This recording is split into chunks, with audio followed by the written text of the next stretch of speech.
ఇక తెలంగాణ వచ్చినాక ఖమ్మం రూపురేఖలు మారాయని 2014-2018లో ఒక్క సీటు ఇచ్చినప్పటికీ కేసీఆర్ జిల్లా అభివృద్ధికి నిధులు మంజూరు చేశారని మాజీ మంత్రి పువ్వాడ అజయ్ కుమార్ అన్నారు. ఖమ్మం నగరాన్ని ఎంతో అభివృద్ధి చేశారని అన్నారు. బీఆర్ఎస్ 10 ఏళ్ల పాలనలో ఎప్పుడూ రాని కరువు కాంగ్రెస్ ప్రభుత్వంలో వచ్చిందని ఎద్దేవా చేశారు. ఇక ఎక్కడ చూసినా నీళ్ల కోసం ప్రజలు తాహా పడుతున్నారని అన్నారు. ఇక ఎంపీ ఎన్నికల్లో నామా నాగేశ్వరరావుని గెలిపించాలని కోరారు.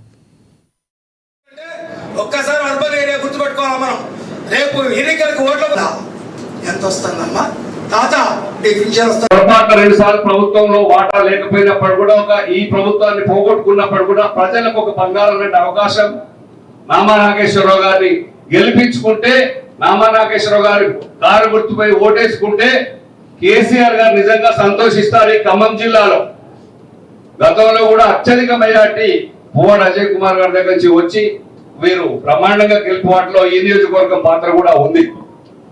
నామా నాగేశ్వరరావు ఇక్కడే ఉండి 24 గంటలు అందుబాటులో ఉండే నాయకుడు.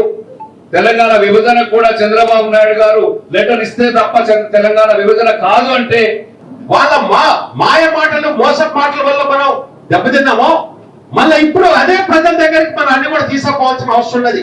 ముఖ్యంగా ఖమ్మం టౌన్ కనుక వచ్చినట్టయితే, నేను ఎంపీగా గెలిచిన తర్వాత నన్ను పార్లమెంటరీ పార్టీ లీడర్ చేసిన తర్వాత మంత్రికి ఎవరికి ఇవ్వాలి, ఎట్టి ఇవ్వాలి అనేది వచ్చినప్పుడు ఎప్పుడు మాట్లాడి వాళ్ళు మాట్లాడాల్సిన అవసరం ఉండదు.